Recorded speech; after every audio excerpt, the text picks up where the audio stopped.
अस्सलाम वालेकुम, this is me Alisha Khalil और आज हमारे साथ मौजूद हैं मोटिवेशनल स्पीकर अब्दुल जब्बार साहब।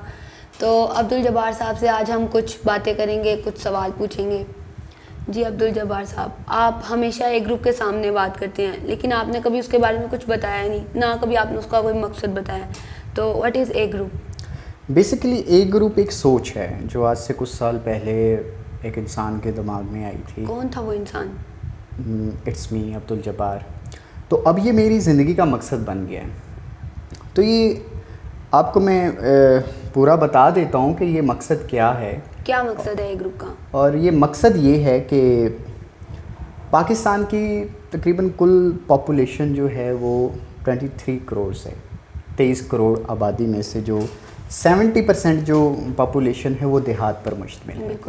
और ये तकरीबन बनती है 16 करोड़ के करीब।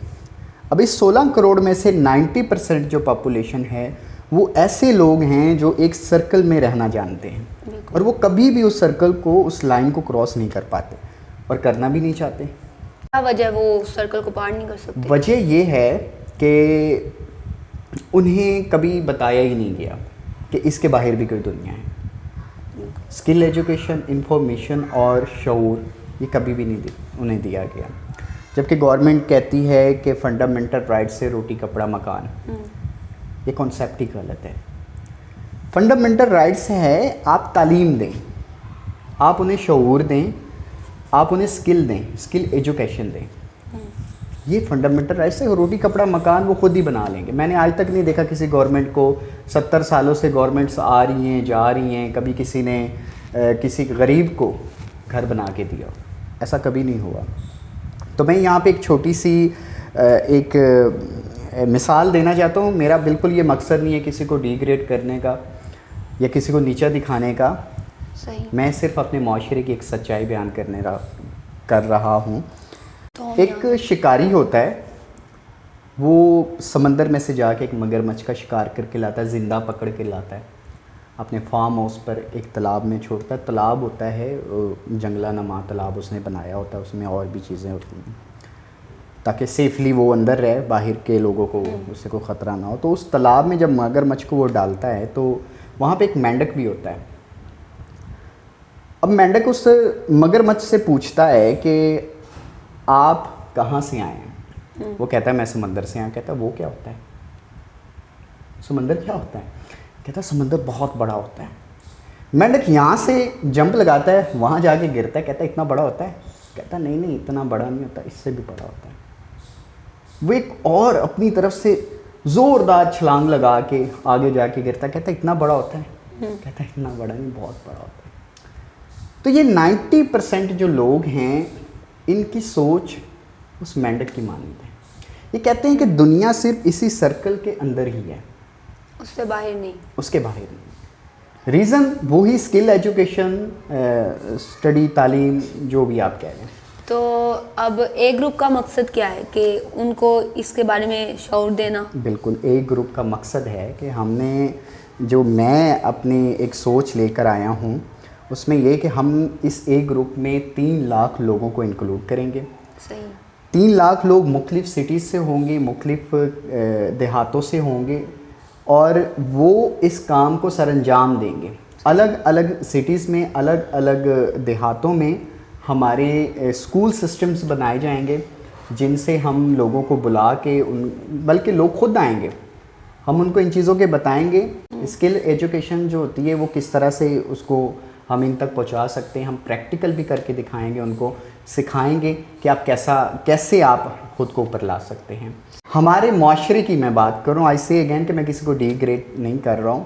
हम लोग 2 करोड़ का घर बना लेते हैं, यहाँ तक कि अपनी दरवाज़े की जो स्लाइडिंग टाइल होती है बाहर वाली वो भी हाई क्वालिटी की लगा लेते हैं।